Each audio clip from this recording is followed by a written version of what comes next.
Welcome. A couple of weeks ago, I showed you how to make lidded jars, at least one way to make them. And today we're going to glaze them. But as I promised you, it will be with sort of a twist, because we're going to combine glaze and glass. So please stay with me to the end of the video, and I will show you not only how I do this, but also the end result. So when we unload the kiln in the end, you will see how this turns out. As usual, the first step is to clean the pots and make sure they're ready for glazing. So I'm gonna go through them and see if I made any leftovers from my trimming or any artifacts, anything that is not perfect, ready for being glazed. If there is anything, you can use this sort of a grinding pad. I got this from, I think I got it from Scarpe in Ireland some years ago. They last really long time. But you need to use these special ones that are made for ceramics. And then you can grind it just like that. I did already go through them, so there's nothing left to grind. In case you do use this, it will create very fine dust, very fine clay particles, so you need to have some sort of respirator, some sort of protection, because that fine dust is not good for your health. So I already done that, and now they look and feel the way I want them to for the glazing. But of course, we need to wipe off any dust or any leftovers that's here, because otherwise the glaze won't stick. Just gonna give it a light brush. Don't keep the sponge too wet, because then it's gonna take too long time for it to dry. So just a light brush. It's primarily to get dust away. And if you left any finger marks, that too. I think I didn't. But something like this. So now this is ready for the glazing. I'm going to do the same for the rest of them. I'm not going to bore you with that because it's just a bit of repetitive work.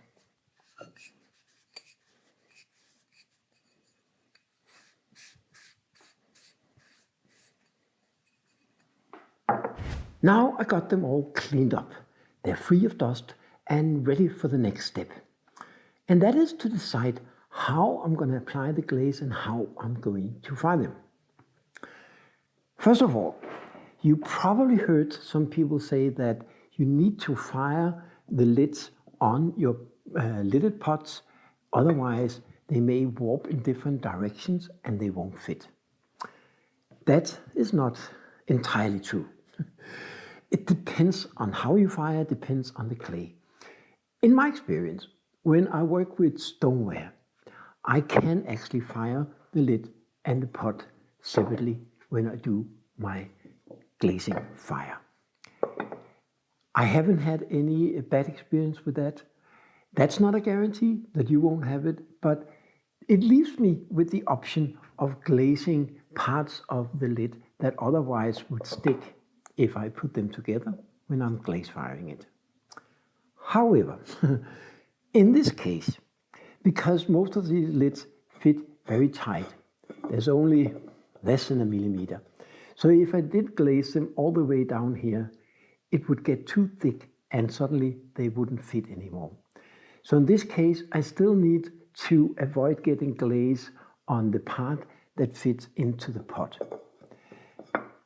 But I think I will still fire them separately, because I would like the glaze to go all the way down to the end here. And if I put this on top and I also have glaze going all the way up here, there is a risk that even if it runs just a quarter of a millimeter, I will glue it together and I won't be able to take off the lid. So I will glaze them as if they were to get the fired together, but I will most likely fire them separately like this. But they will be on the same kiln shell next to each other, also so I can find out which one fit which one, but also so they will get as close as possible to the same heat. And that way I'm hoping that they will still fit when they come out. Now, in order to make sure that there get no glaze here. Of course, I could just dip them and I could wipe it off. But I will apply wax on this part, and I will apply wax on the inside, just about a centimeter down, something that equals the gallery or the flange of this one, so that it doesn't get too thick, because then it won't fit. So I'll go ahead and do that now. And then I will dip glaze these ones, because they're not so big, and I have a big bucket of the glaze I'm going to use, so it's easy just to dip it. It's a fast way.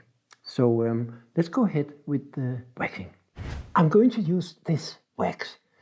The brand doesn't matter so much, but the fact that it's colored makes it much more easy to see where I apply the wax.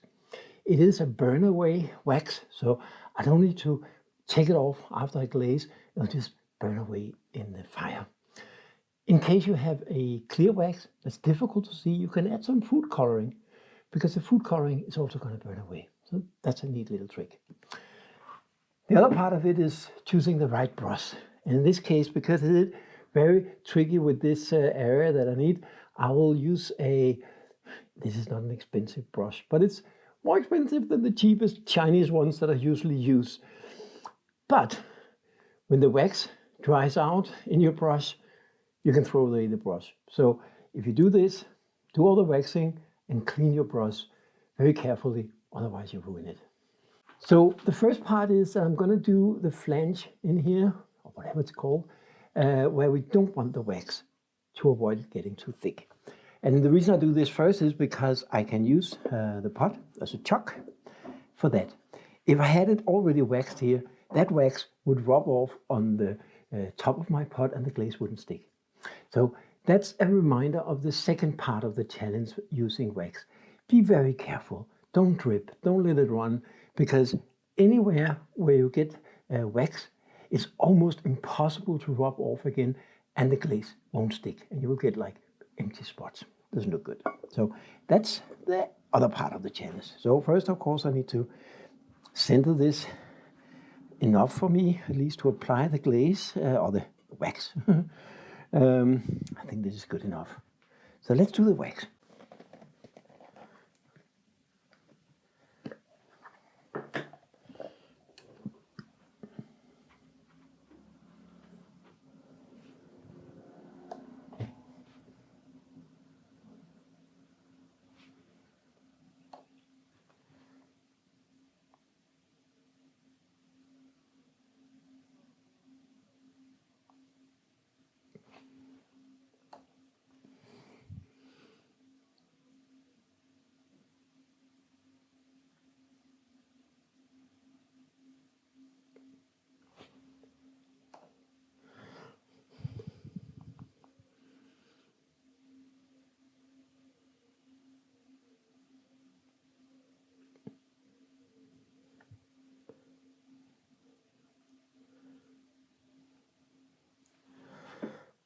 So I think that's it. It's really fast. So I'm going to take this away, put it in a safe place. And now it's time to do the inside, which is a little tricky, because I just want to make enough or have enough wax so that we won't get glaze here to make it too thick. How much is difficult to judge, because of course when I put the lid back on I can't see, but it's better to have just a couple of millimeters too much than too little.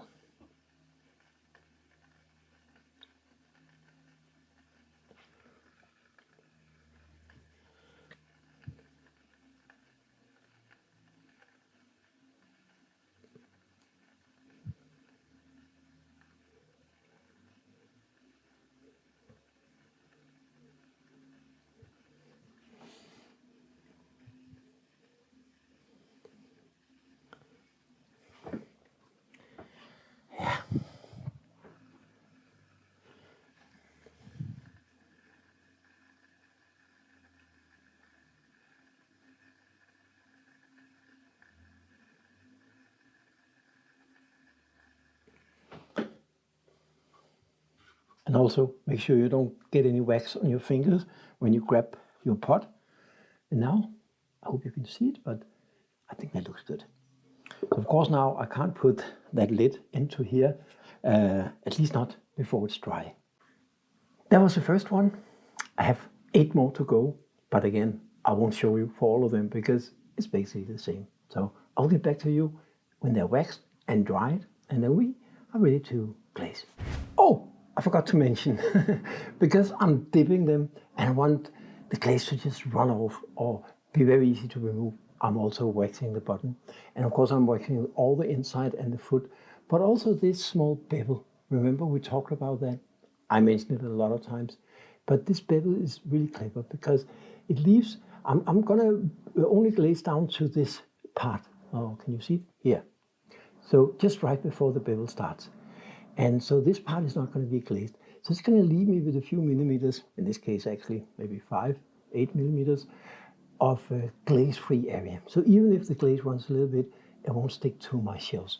But when you see the pot like this, first of all, it's going to make the pot look like it's raised a little bit, but also it looks like the glaze goes almost down to the floor or the table.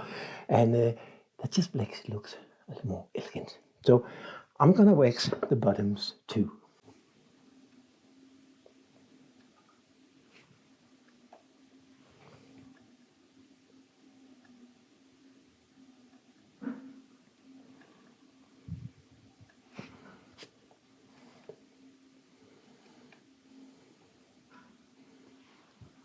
That's it.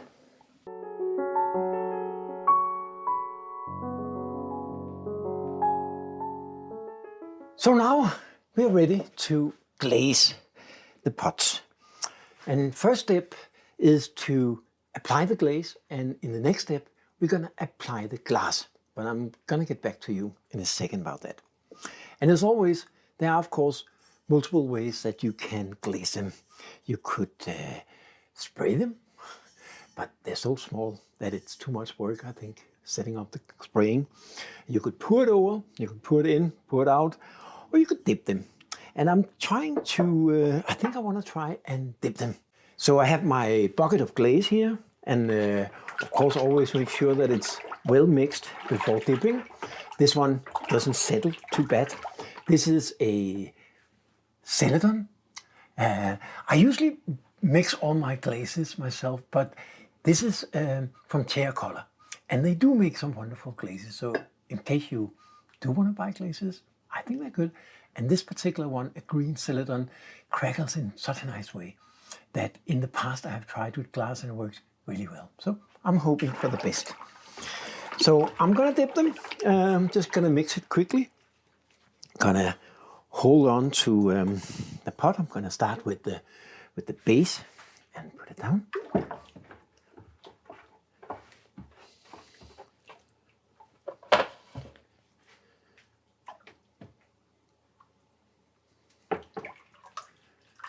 And now you see, because of the waxing, there's very little glaze on the bottom, and the same thing on the inside. It's a little more difficult to see.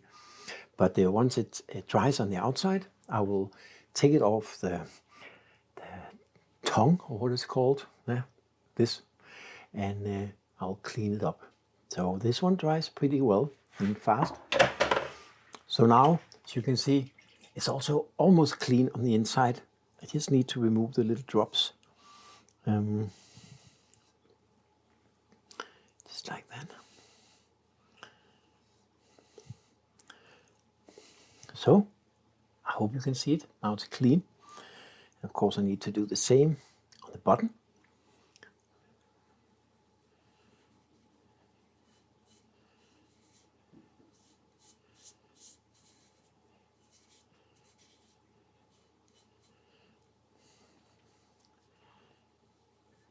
So nice and sharp edge.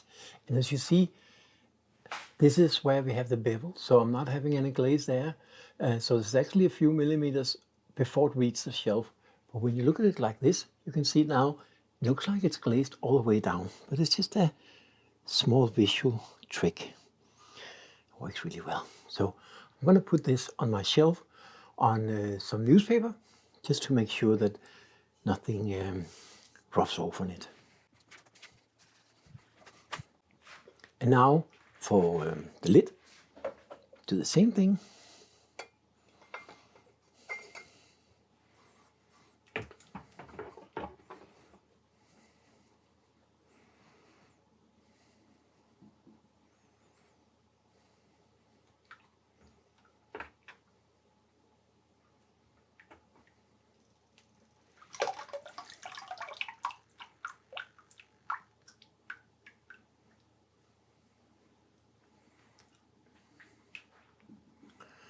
It needs to dry before I can hold on to it, of course, but this glaze dries pretty well and good.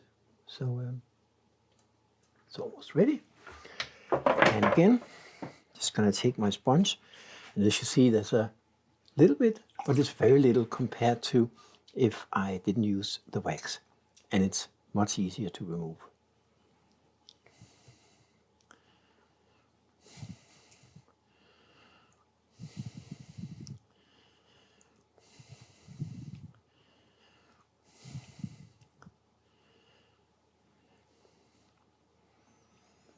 So this should be good.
So that was another one. The last step before I apply the glass is to go over the lids here and to check that all the glaze is applied evenly. And of course, where the tongue touched, it may be a little bit uneven. I use this small scraper from CM Tools that I really like for this. Very, very fine. And of course, you can put it back into your glaze bucket. Then just rub it a little bit, and just to make sure that the glaze is nice and even.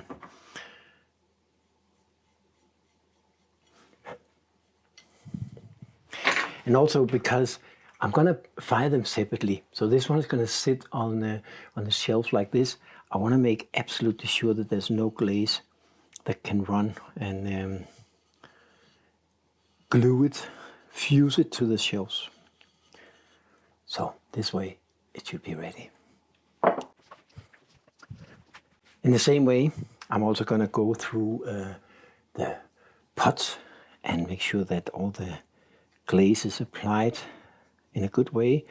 It's not too thick down here, so I may risk that it runs. And just even out where the tongue hit. Yeah, see, can you see it here? I don't know if you can see it, but there's some tongue marks here. If I just rub over it with my finger, it's like the powder that I rub off kind of fills the holes and it creates a more even surface. Anyway, give that some love and attention and it will look better in the end. I'll just do the rest of them and then I'll get back to you on the glass. Now we're ready to deal with the glass. And I'm not an expert in glass. I'm not even an expert in ceramics, but I do know a little bit more about that. But next door to the workshop that I also work in, where we do porcelain, there's one of Denmark's finest glass blowers, Anders Rød. Here's a few clips from his work. He taught me a few things about glass. And glass is like ceramics, like clay or glaze. It consists of different materials and different qualities. And if you look at a glass like this that he made, Anders Rød, hand blown, it's shiny and nice. And if you look at compared to a cheap glass from IKEA, I don't know if you can see it on the video, but this one just looks so much better, so much more shine and clarity in it. And of course, there's a price difference, so there's a good reason. But if you put something in it like champagne or water or something, it even shows more. It just looks much more delicious in this handmade glass. Not just because it's handmade, but because of the glass quality. I'm lucky enough to have a friend like that, and he does make mistakes, just like the rest of us. So we have these leftover broken down pieces of glass that he do remelt, but he's kind enough to let me get a little bit of it. However, some of these pieces are quite big, and even though we can put pieces, it doesn't have to be completely pulverized. I need to break this down into smaller pieces, and I'll do that in a second. If you don't have access to a good friend like I do and can get this high quality glass, and you don't want to break your family collection of antique glasses, I suggest that you take any glass, as long as it is glass. Make sure it's not plastic, because I promise you plastic is not going to do anything good for your pots. In the beginning, when I did this, before I knew Anders, I was just using soda bottles and beer bottles, crossed them up, and that actually looked fine. But I do think that using this high quality glass gives it just a different glow that's nice. So see whatever you can get access to. So let's break this down into some smaller pieces. I'm going to add the glass into this bucket, and oh yeah, wear some protection glasses, because once you start breaking it down, it may fly a little bit around, and you don't want any of that in your eyes, obviously.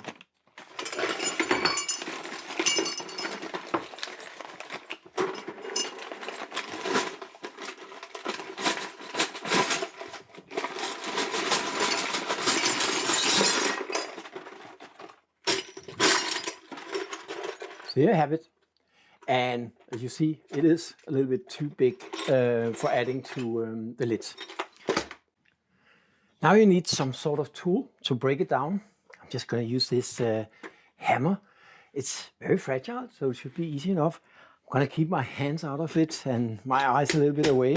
And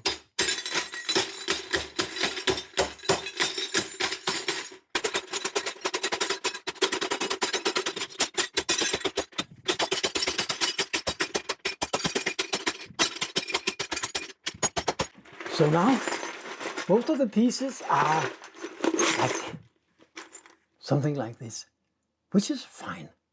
There's a few that are very thick that I couldn't break down even more, but even this, even though it's a little bit big, would also work.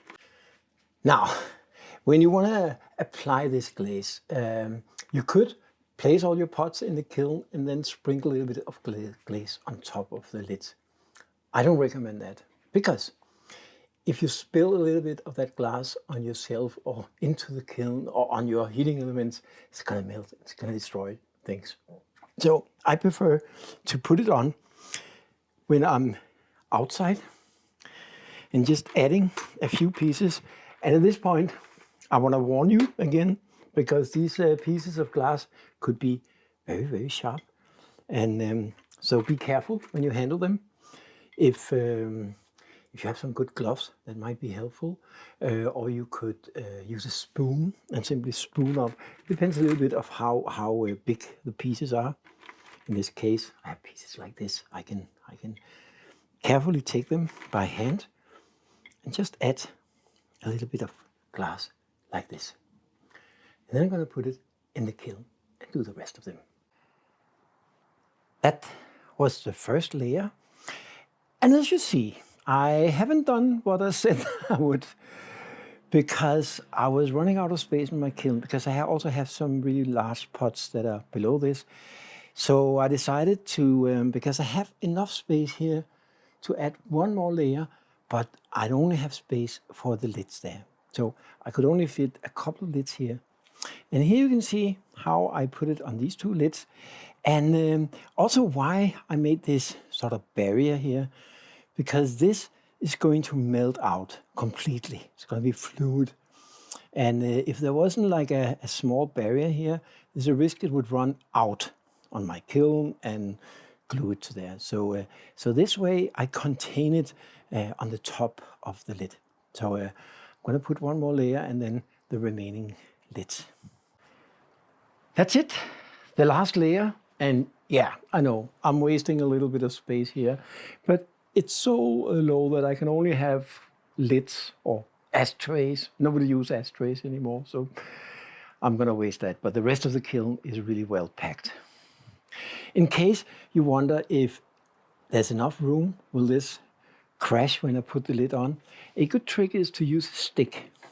So if you put a stick like this, then you can see there's good enough space. Let me just zoom in here a little bit. As you can see, it's enough. It doesn't need to be more than that, but it does have to have, you know, half a centimeter, and that's the highest point. So it works. Now I'm ready to fire, and it will take 1.5 days, 36 hours something before I can open it. It's Friday afternoon now, so Saturday you should be able to see it. We should all be able to see it.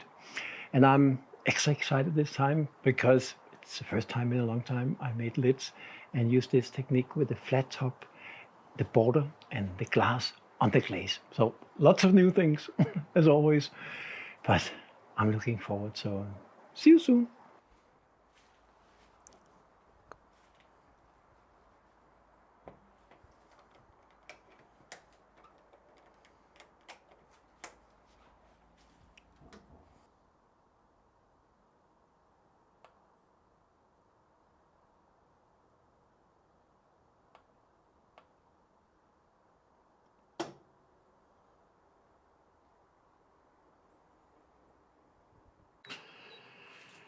Good morning. It is now Sunday, and I loaded the kiln and started it Friday afternoon. So in other words, it's been 1.5 days. And I know I said this many times, but please be patient. Don't open your kiln too soon. And especially when you have crackled glazes and glass and stuff, if you open it when it's too warm and you get this sudden cooling, it can create crackles that you don't intend to. And also, it puts a lot of stress on your heating elements and they won't last as long. So take it easy. So I had a day and a half to think about it, and I got a haircut. Do you like it? It's summer now. It at least feels a little more summery here in Denmark. It was very slow spring, but it's good now. And I won't hold on to you anymore. Now it's time to open the kiln and see how it turned out. Did I wash off the glaze enough so it didn't stick to the shelves? That was one of the things. Did the lids and the pots or the jars warp in different directions so they don't fit anymore? And how did the glass crackling turn out? Let's take a look.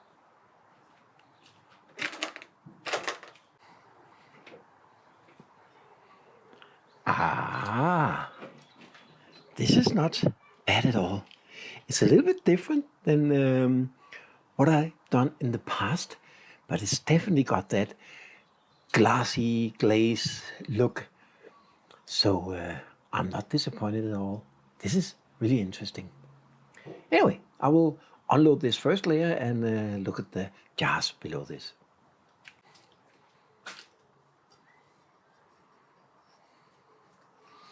And this is a good example of why you shouldn't use this for food, because there is crackles. And of course, if you had food here,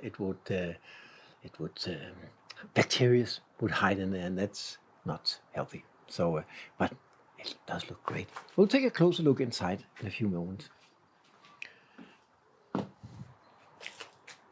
But one good thing, it didn't stick to the shelf, and it does look round and nice. So the glaze itself came out nice, got very clean line.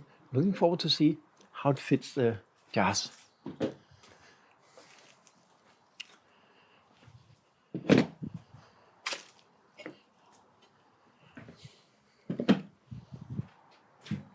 And I always turn off the kiln when I start putting my hands in there. I don't think there's any heating or any electricity in the heating elements. I'm not an electrician, but just to be safe, I don't want any power on it when I'm working in it.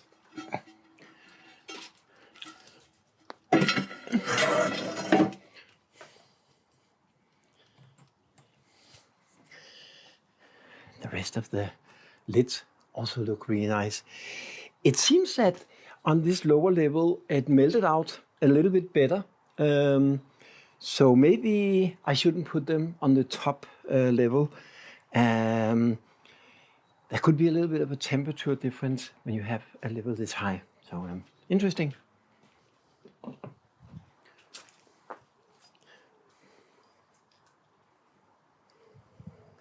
See, this one actually ran a little bit down here. And of course, then it stuck to the shelf, not that much. And I think I can grind this off. So there's a little bit of work with this.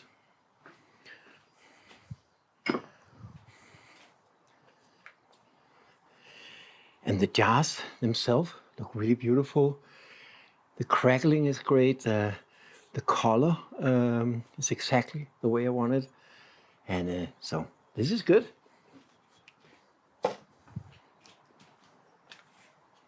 And they're very, very consistent. And the line inside look like it's perfect for the lids. So I'm looking forward to see how that fits.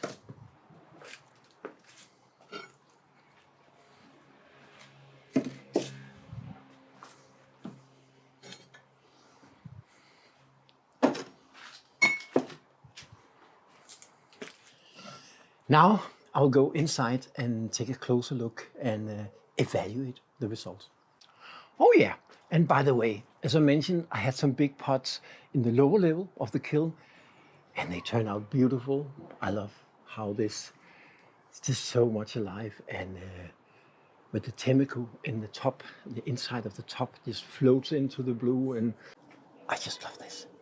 And this one too, it is one of my favorite glaze combinations. It's a floating blue base, very thick layer, and then I brush on some oxides. In this case, it's cobalt or copper oxide wash and a red iron oxide wash on top of it. And then I splash a little bit of a white glaze, Heath A2 white, and it just creates this beautiful variation.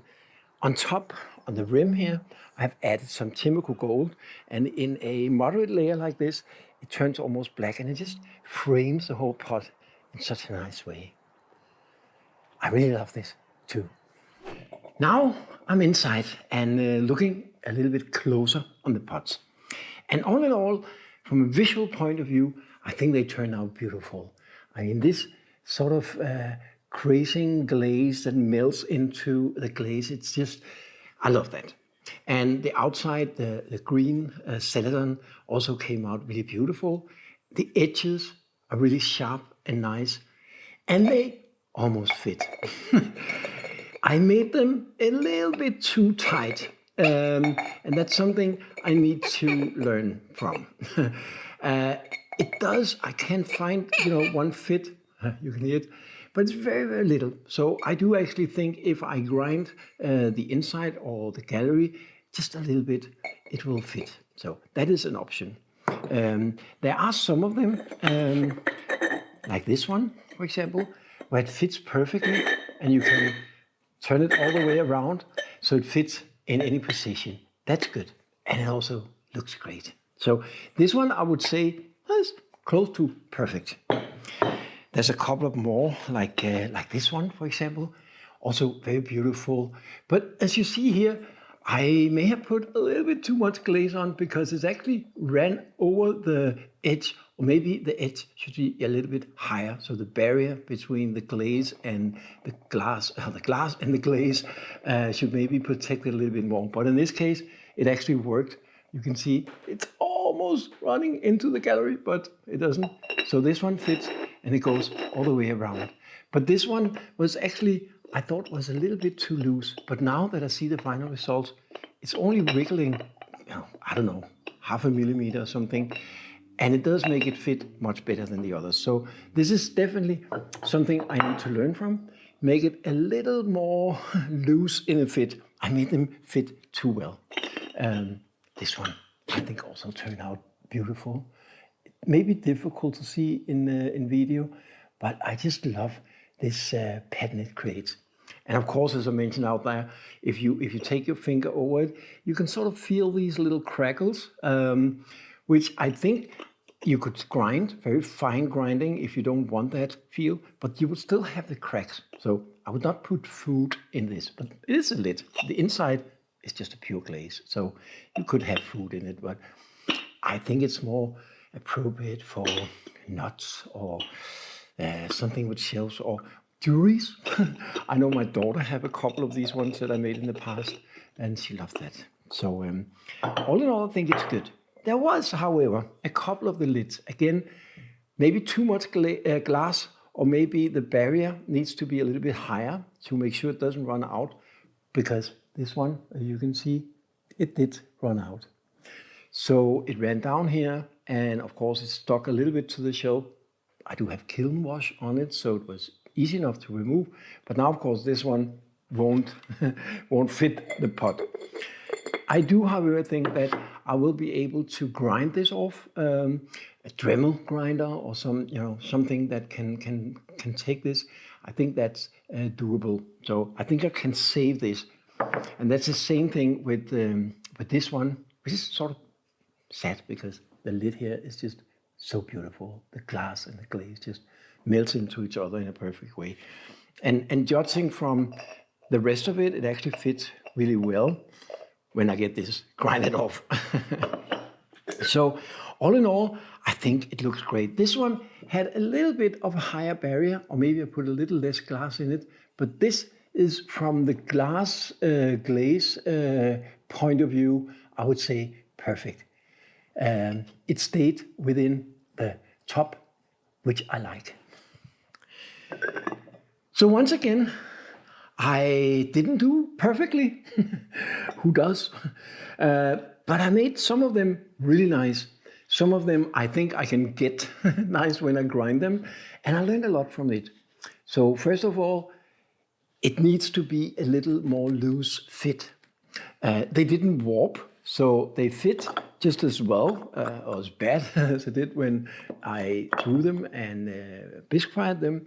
But there's no benefit in having a fit that is too tight. I can see that now with this one, for example. It does have a little bit of a wriggle, but that's fine. And it just makes it so much more easy to remove the lid and put it back in place. So definitely for the next one I'm gonna do, I will make it fit a little less tight. The other thing is to have a higher barrier so the glass don't run out and do what it did here. And or maybe add a little less glass. Also, there's some really big chunks of glass, which in this case I think looks beautiful. But if you want it to be more well distributed and not in these spots of glass, I think it might be a good idea to grind it even more so it becomes pulverized. I'll try and do that on some of the next pots. But all in all, I'm really happy with my experiment, and I hope that you enjoyed my journey, as full of failures as it is.